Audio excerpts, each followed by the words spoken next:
बिस्मिल्लाहिर्रहमानिर्रहीम। सबील यानी शरबतें बाँटना और ताज़िए निकालना, इसी तरह मातमी जुलूस में शिरकत करना या तमाशा देखना, इस हवाले से आम तौर पर बहुत से लोग कन्फ्यूज़न का शिकार होते हैं। याद रखिए शरीयत मुताहरा ने हमें 1400 साल पहले इन सारे मामलात के बारे में उसूल दे दिए हैं। जब उसूल हमारे पास मौजूद हैं तो हम जो भी दरपेश मसला होगा, हम अपने मसाइल कुरान और सुन्नत पर पेश करते हैं। अगर वहाँ इजाज़त मौजूद है तो कोई भी उसको बिदअत या हराम नहीं कह सकता है। अगर वहाँ मुमानत मौजूद है तो कोई उसको जायज़ नहीं कर सकता।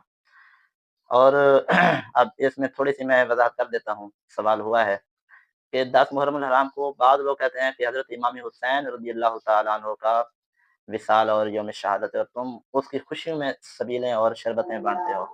हालाँकि ऐसी बात नहीं है।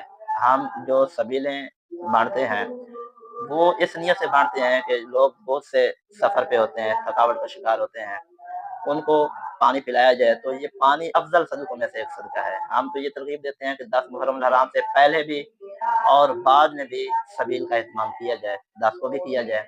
लेकिन याद रखिए ये फ़ासिकीन को ना पिलाया जाए, ऐसे लोगों को ना पिलाया जाए, जो इस दिन मुख्तलिफ़ खुराफ़ात का शिकार हो जाते हैं।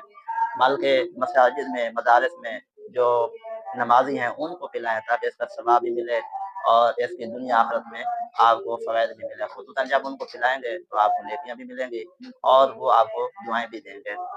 और इसी तरह ये भी याद रख लें कि इस दिन मातम करना या इसके अलावा नूहे ख़ानी करना, यानी ऐसे अल्फ़ाज़ इस्तेमाल करना जिससे हज़रत इमाम हुसैन और उनके शुरका, उनके चाहने वाले, मोहब्बत करने वाले, उनके बारे में ये तसव्वुर जाए कि माअज़ल्लाह कि उन पर रब की रहमतें नहीं थी, अल्लाह की उनके साथ मदद नहीं थी, तो वो हिम्मत हार गए थे, उनकी बेसब्री को बयान करना, ये बिल्कुल नाजायज़ चीज़ें हैं। तो इसका ना इस्लाम से ताल्लुक़ है और ना ऐसे लोगों का इस्लाम से ताल्लुक़ है।